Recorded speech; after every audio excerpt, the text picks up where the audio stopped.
मुअज़्ज़ज़ सामीन ग्रामी कदर, सबसे पहले मैं मसो का, अरसलान कियानी साहिब का, उमैर मक्की साहिब का, फ़ारूक मुआविया भाई का और अपने बरादर अज़ीज़ दिल के करीब मोहसन अब्बासी साहिब का शुक्रगुजार हूँ कि उन्होंने आपसे हम कलाम होने का मौका इनायत फरमाया।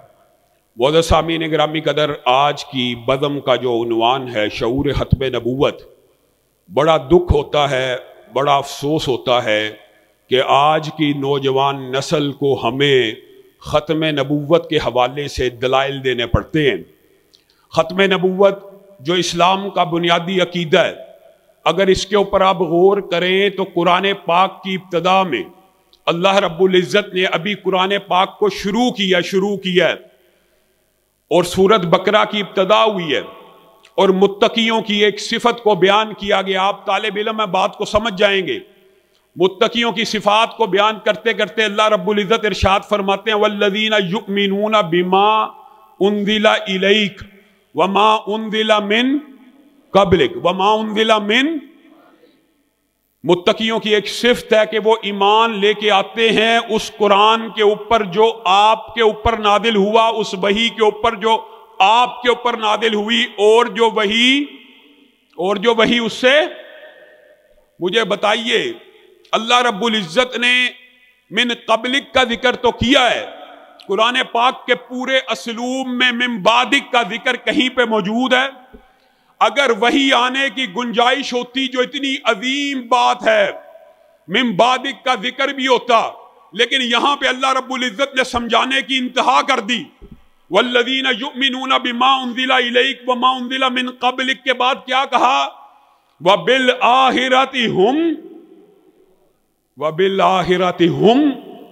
अंदाजा कीजिए कितनी आम फहम बात है। मुत्तकियों की सिफत ये है जो आपके ऊपर नादिल होने वाली वही के ऊपर ईमान लेके आते हैं और आपसे बाद आने वाली वही का जिक्र किए बगैर क्या कहा? आपसे पहले आने वाली वही के ऊपर ईमान लाते हैं और उसके बाद उनका अकीदा यह है वबिल आखिरति हुम यूकिनून।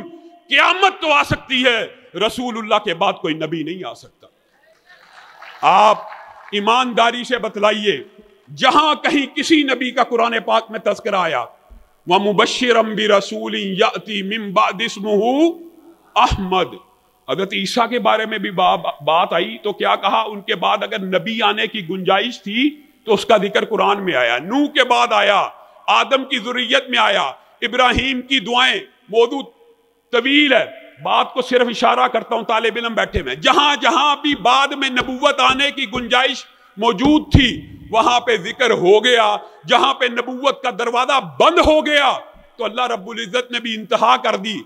लेकिन गलत अशकाल, गलत मुकालते, प्रोपेगेंडे का दौर है। मा काना मुहम्मदुन अबा अहदिम मिन रिजालिकुम वलाकिन रसूलुल्लाहि व खातमन। मुझे एक बात बतलाइए, इस आयत के बाद तो कोई अशकाल बाकी रहना नहीं था, लेकिन यहां पे हमारे बरे सगीर की एक बदकिस्मती है। एक ऐसा शख्स पैदा हुआ, उसने कहा वलाकिन रसूलुल्लाहि व खातमन नबिय्यीन से मुराद ये है, और खातमुन नबिय्यीन से रसूलुल्लाह ने जो मुराद ली वो क्या है? आना खातमुन नबिय्यीन ला नबिया, मेरे बाद नबी कोई नहीं आएगा। मिर्जा गुलाम अहमद कादियानी ने कहा यहां पे खातमुन नबिय्यीन से मुराद ये है ऐसा नबी जो नबियों की मोहर तराशता है। यानी खातमुन नबिय्यीन से मुराद ये है कि ऐसा नबी जो जिस शख्स के ऊपर मोहर लगा दे वो भी नबी बन जाता है। वो भी एक तर्जमा गुलाम अहमद कादियानी ने किया कि नबी तराश मोहर है रसूलुल्लाह सल्लल्लाहु अलैहि वसल्लम, नबी तराश मोहर। आज आपने सिर्फ एक ये दलील कादियानियों के लिए याद करनी है और आप तालिब इल्म हैं, आप याद कर सकते हैं। अल्लाह के फजलो करम से क़यामत तो आ सकती है, वो इस दलील का जवाब नहीं दे सकते। वो दलील क्या है? खातमुन नबिय्यीन। और कुरान पाक में जब खातमुन नबिय्यीन का लफ्ज आया, यहां पे नबी वाहिद है, तस्नी है कि जमा है? जमा है। तालिब इल्म जानते हैं वाहिद की अलग डाई है अरबी में, तस्निया यानी दो के लिए अलग डाई और जमा कम अज कम तीन के लिए जमा की डाई होती है। آپ کسی قادیانی سے پوچھئے کہ رسول اللہ کے بعد مرزا غلام احمد قادیانی تک کوئی نبی آیا، وہ کہیں گے کوئی نہیں۔ مرزا غلام احمد قادیانی کے بعد قیامت تک کوئی نبی آئے گا، کہیں گے نہیں۔ یہاں پہ جمع کا صیغہ آیا ہے۔ نبی محترم اگر تیری ٹرانسلیشن مان لی جائے نبی تراش مہر ہیں تو کم از کم کتنے نبی آنے چاہیے؟ کتنے آنے چاہیے؟ 3۔ اور نبی کتنے آئے ہیں؟ آپ کے مطابق بھی ایک ہی آیا، اور اس کے پہلے نہ کوئی درمیان میں آیا نہ بعد میں آئے گا۔ اللہ کے بندو، نبی آنا تو دور کی بات ہے، نبوت کا ایک جز، صرف ایک جز جس کو 46واں حصہ کہا گیا، سچے خواب، نبی تو بڑی دور کی بات ہے۔ نبوت کا ایک جز بھی دین میں باقی تھا۔ دین مکمل ہے، کامل ہے، اکمل ہے۔ ابھی ہمارے برادر محترم نے آپ کے سامنے اس بات کو رکھا، ہمارا عقیدہ ہے نبی پورا دین پہنچا کے گئے ہیں، کہ دین میں سے کوئی بات چھوڑ گئے ہیں، کوئی نیکی کا کام بتائے بغیر چلے گئے ہیں، کوئی ثواب کا کام بتائے بغیر چلے گئے ہیں۔ ہمارا عقیدہ تو یہ ہے کہ نبی محترم کوئی دین کا معمولی سے معمولی کام بھی بتلائے بغیر نہیں گئے۔ کچھ آپ کہیں کہ نبی نے آنا تھا اور نبی کریم نے اور قرآن پاک نے اس کے بارے میں کوئی بات نہیں کی۔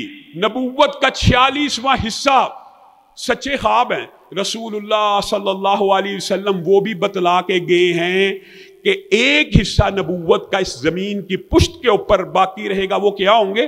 سچے خواب۔ اور سچے خواب بھی امتی کے لیے حجت نہیں ہوں گے۔ پتہ کیسے چلے گا؟ اگر خواب پورا ہو گیا تو پتہ چل جائے گا اللہ کی طرف سے، اگر خواب پورا نہ ہوا پتہ چل جائے گا کہ شیطان کی طرف سے ہے۔ اور حدیث کے اندر ختم نبوت کے عقیدے کو جس طرح بیان کیا گیا، صرف 1-2 حدیثیں رکھ کے بات کو آگے بڑھا کے اپنی بات کو ختم کروں گا۔ ان مثلی ومثل الانبیاء من قبلی کمثل رجل بنا بیتن فاجملہ واحسنہ۔ ایک آدمی کی مثال ہے اور ایک قصر کی اور محل کی مثال ہے میری نبوت کی مثال۔ رسول اللہ کہہ رہے ہیں ان مثلی ومثل الانبیاء، میری اور سابقہ انبیاء کی مثال ایسے ہے، ایک محل تھا، اس کو تعمیر کیا گیا، اس کو اچھا کیا گیا، اس کو بنایا گیا، اس کو سنوارا گیا، الا موضع لبنا، ایک اینٹ کو چھوڑ دیا گیا۔ رسول اللہ صلی اللہ علیہ وسلم کی حدیث پہ غور کیجیے، ایک اینٹ کو چھوڑ دیا گیا۔ کیا رسول اللہ نے کہا 2 اینٹوں کو چھوڑا؟ کیا رسول اللہ نے کہا 3 اینٹوں کو چھوڑا؟ الا موضع لبنا، ایک اینٹ کو چھوڑا گیا۔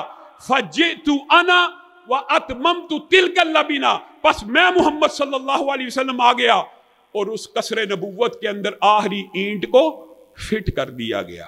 اب قیامت تو آ سکتی ہے نبی، جہاں پہ بھی آپ رسول اللہ صلی اللہ علیہ وسلم کی حدیث کا جائزہ لیں، جہاں پہ بھی اشکال کی بھی گنجائش تھی وہاں پہ بھی رسول اللہ صلی اللہ علیہ وسلم نے اس اشکال کو بھی دور کیا۔ آپ کے سامنے تبوک کے موقع کے اوپر حضرت علی کو بعد مدینہ کے لوگوں نے تانے دیے، اچھا یہاں پہ بزدل رہ گئے ہیں، اچھا جو کمزور تھے وہ پیچھے رہ گئے ہیں۔ حضرت علی کو غصہ، جلیل القدر صاحب بھی اور وہ دلیر ہیں، شجاع ہیں، رسول اللہ کے پاس چلے گئے۔ اللہ کے رسول یہ لوگ کیا کہتے ہیں؟ کیا میں ڈر کے پیچھے رہ گیا ہوں؟ تو رسول اللہ صلی اللہ علیہ وسلم نے انہیں یہ اعزاز بخشا، اور سب جانتے ہیں اس حدیث کو، وہ کیا؟ اما ترضا ان تکون منی بمنزلۃ ہارون من موسیٰ، اے علی کیا آپ اس بات پہ راضی نہیں ہیں کہ آپ کی مثال میرے ساتھ ایسے ہے جیسے موسیٰ کی ہارون کے ساتھ ہے؟ لیکن یہاں پہ اشکال پیدا ہو سکتا تھا، کیا موسیٰ بھی نبی ہیں اور ہارون بھی نبی ہیں؟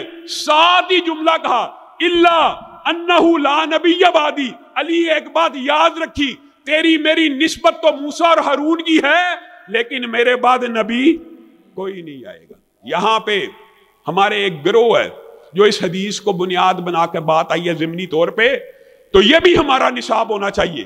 اللہ کی قسم، جس طرح ہم ختم نبوت کا دفاع کرتے ہیں اس طرح ہمیں محافظین ختم نبوت کا بھی دفاع کرنا ہوگا۔ اور محافظین ختم نبوت اسلام کی تاریخ میں اگر سب سے پہلے کوئی ہیں تو صحابہ کرام ہیں۔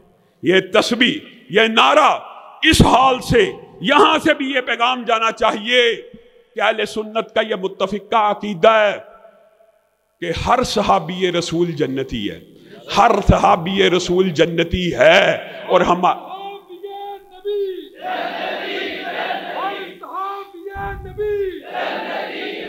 बल्कि हमारा नारा इसी को आगे बढ़ाइए तो ये गूंज होनी चाहिए कि रसूलुल्लाह सल्लल्लाहु अलैहि वसल्लम के सामने सीना तानने वाले कौन है? सहाबा हैं। ओहद और बदर में लड़ने वाले कौन है? गार के साथी कौन है? मिदार के साथी कौन है?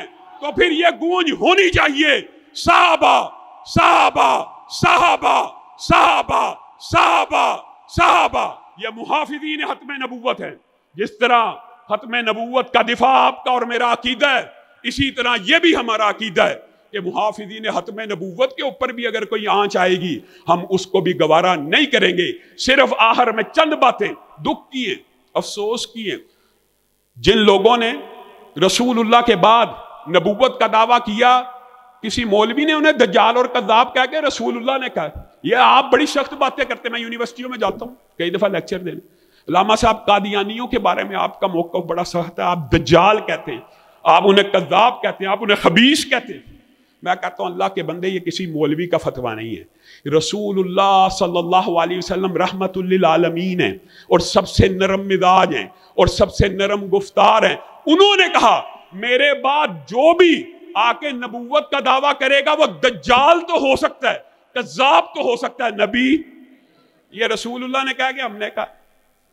और दुख की बात ये है हमारे खित्ते के नसीब में ऐसा बदबख्त आया जिन्होंने भी इससे पहले नबूवत का दावा किया वो इवल जीनियस थे, बड़े इंटेलेक्चुअल थे, बड़े ज़हीन थे। ये एक तवील बात हो जाएगी, मैं बात को मुख्तसर करता हूं, सिर्फ चंद बातें कह गए। एक शख्स था, उसने अपना नाम ला मशहूर कर दिया, ला, और उसने कहा रावी से गलती हुई है, ला नबिया बादी की जो हदीस है वो मुब्तदा खबर था, ला नबियुन बादी था, यानी ला नामी नबी होगा मेरे बाद। ला नबिया बादी उसके मुंह से गलती हुई तलफ्फुज की, असल में क्या था? ला नबियुन बादी, कि मेरे बाद ला नबी होगा। एक शख्स उठा, उसने कहा कुरान पाक में आया कि नूह को 950 बरस दुनिया पे रहे और जो 50 बरस कम हुए मेरा नाम नूह है, वो 50 बरस मैं पूरे करने आ गया हूं। एक औरत उठी, उसने कहा हदीस में ये तो आता है ला नबिया बादी, लेकिन हदीस में ये तो नहीं आता ला नबिया बादी। तो नबिया आ सकती है, नबी नहीं आएगा। मतलब इवल जीनियस थे, लोगों को मुगालता डालते थे। लेकिन हमारी किस्मत कैसी है कि मिर्जा गुलाम अहमद कादियानी, और बदनसीबी की बात है, ऐसा इंटेलेक्चुअल है, अपने बारे में खुद लिखता है। मैंने अपनी किताब कादियानियत में ये सारे हवाले लिखे हैं, सिर्फ इशारा करके अपनी बात को खत्म करूंगा। कहता है मैं बचपन में एक जेब में मिट्टी का ढेला डाला करता था शिकंजे के लिए, और दूसरी जेब में गुड़ का ढेला डाल लिया करता था। कई मर्तबा ऐसा होता था गुड़ से इस्तिंजा करता था और कई मर्तबा होता था मिट्टी से इस्तिंजा करता था, और मुझे पता नहीं था लगता। मिट्टी का ढेला मुंह में डाल लिया करता था और गुड़ के ढेले से इस्तिंजा कर लिया करता था। जिससे इस्तिंजा करता था उसी को चूस लिया करता था। ये इंटेलेक्चुअल है। और दुख की बात ये है मुसलमानों के बारे में लोग कहते सख्त बातें करते, आपके बारे में, मेरे बारे में उसका अकीदा क्या है कि जो मेरी नबूवत के ऊपर ईमान नहीं लाया वो काफिर है। और अगर बात तलख ना हो जाए, उसने कहा अल्लाह मुआफ करे, कंजरियों और तवाइफों की औलाद है जिन्होंने मेरी नबूवत का इनकार किया। आप बताएं ये किसी नबी की जुबान हो सकती है कि नबूवत का इनकार मैं कर रहा हूं, नबूवत का इनकार आप कर रहे हैं, इसमें माओ का क्या कसूर है? कहता तवाइफों की औलाद है जिन्होंने मेरी नबूवत का इनकार किया। इस तरह की जुबान हो सकती है? और फिर दुख होता है, मैं अहले तशय्युअ से भी ये बात कहना चाहता हूं, आप अहले बैत का मौकफ उठाते हैं, हमारा तो ये अकीदा जो अहले बैत की तौहीन करे चाहे उसकी भी जुबान को काट डाला जाए, हमें कोई इतराज नहीं, हमने करनी नहीं है। लेकिन यहां पे मिर्जा गुलाम अहमद कादियानी है, वो कहता तुम मुर्दा अली के पीछे बैठे हो, तुम्हारे अंदर जिंदा अली मौजूद है, जो कहता है हसन और हुसैन जैसे 40-40 मेरे गिरेबान में है। कहां है शिया जो बकवास करते हुए कहता है मां फातिमा ने, ये बात कहते हुए दिल लरसता है। और अगर इश्तियाल दिलाना मकसूद हो, हम इश्तियाल दिला सकते हैं, लेकिन हवाला बयान कर रहा हूं, आपको पता होना चाहिए अकीदा क्या। मां फातिमा मेरे सामने बरहना हो गई और उन्होंने मुझे हर चीज दिखा दी। यह मिर्जा का अकीदा है। और ये तो अहले बैत के बारे में, साहबा के बारे में कहता है अबू बकर और उमर मेरी जूती के तस्मे को बांधने के काबिल नहीं थे, इन्ना लिल्लाहि व इन्ना इलैहि। और फिर नबियों पे कहता है वो ईसा जो थे वो शराब नोश थे और हराम खोर थे। اور حضرت محمد رسول اللہ صلی اللہ علیہ وسلم جن کے اوپر ہماری جانیں قربان ہو جائیں، ان کے بارے میں ان کا عقیدہ کیا ہے؟ ان کا عقیدہ کیا ہے؟ پہلے ذلی، بروزی، تشریعی، غیر تشریعی کی بحث سے بڑھتا بڑھتا مہدی، مجدد، نبی، پھر کہتا میں رسول اللہ صلی اللہ علیہ وسلم کے بالکل برابر آ گیا، اور عقیدہ یہ اپنایا محمد، معاذ اللہ، محمد پھر اتر آئے ہیں ہم میں اور پہلے سے بڑھ کے ہیں اپنی شان میں۔ محمد جس نے دیکھنے ہو اکمل، غلام احمد کو دیکھے قادیان میں۔ لعنت ہے ایسے عقیدے کے اوپر۔ کیا ہم یہ مان لیں؟ یاد رکھیے، دفاع پاکستان تبھی ممکن ہے جب پاکستان کے آئین کو اور پاکستان کے لا کو اور دستور کو ہم سب سے اوپر جگہ دیں، اور ہمارے آئین اور دستور میں ان کو کافر قرار دیا گیا ہے۔ آپ مجھے ایمانداری سے بتلائیے، جس آئین، قانون اور دستور میں کسی کو کافر قرار دیا گیا ہو، کیا وہ لوگ اس آئین اور قانون کے ساتھ مخلص ہو سکتے ہیں؟ اللہ کی قسم، قادیانی صرف اسلام کے دشمن نہیں ہے، پاکستان کے بھی دشمن ہے۔ کاش کے اداروں کو یہ بات سمجھ آ جائے کہ وہ صرف پاکستان کے دشمن بھی ہیں اور اسلام کے دشمن بھی ہیں، اور قادیانیوں کے لیے ایک ہی رستہ ہے، ایک ہی گنجائش ہے، وہ یہ ہے اپنے آپ کو غیر مسلم تسلیم کریں تو ان کو اقلیتوں کے حقوق دیے جا سکتے ہیں۔ اگر وہ اپنے آپ کو غیر مسلم کہیں گے تو انہیں اقلیتوں کے حقوق دیے جا سکتے ہیں، لیکن اگر وہ کہیں گے ہم مسلمان ہیں، مرزا غلام احمد قادیانی کی بیویاں امہات المومنین ہیں، اور مرزا غلام احمد قادیانی کے ساتھی اصحاب رسول ہیں، اور ان کے جانشین خلفائے راشدین ہیں، تو اللہ کے فضل و کرم سے ابھی ہم جیسے علامہ احسان الہی ظہیر کے بیٹے اور آپ جیسے روحانی فرزند زندہ ہیں جو ان کا محاسبہ کرتے رہیں گے، ان کو گریبانوں سے پکڑتے رہیں گے۔ قاضی فائز عیسیٰ کے بارے میں یہی بات کہنا چاہتا ہوں، ادھر آ ہنرمند، ہنر آزمائیں، تو تیر آزما، ہم جگر آزمائیں۔ ہم نے اللہ کے فضل و کرم سے قانون کی ڈگریاں پروفیشن کو اختیار کرنے کے لیے حاصل نہیں کی، آپ جیسے ججوں کا مغالطہ دور کرنے کے لیے حاصل کی ہیں کہ آپ لوگوں کو گمراہ نہ کر سکے کہ مولویوں کو جی انگلش نہیں آتی، ان کو پتہ نہیں لگا میں نے کیا فیصلہ کیا ہے۔ اللہ کے فضل و کرم سے مولانا فضل الرحمان نے، مولانا اللہ وسایا نے، جمعیت اہل حدیث پاکستان نے پاکستان کے طول و عرض میں، مبارک ثانی کیس میں، اور ایم ایس او نے اپنا ایک متحرک کردار ادا کر کے ثابت کر دیا کہ ایک دفعہ نہیں 1000 مرتبہ بھی ختم نبوت کے اوپر شبہون مارا جائے گا تو مسلمان 1000 مرتبہ اس کا مقابلہ کرنے کے لیے تیار ہے انشاءاللہ۔ سبحان ربک رب العزت عما یصفون وسلام علی المرسلین والحمد للہ رب العالمین۔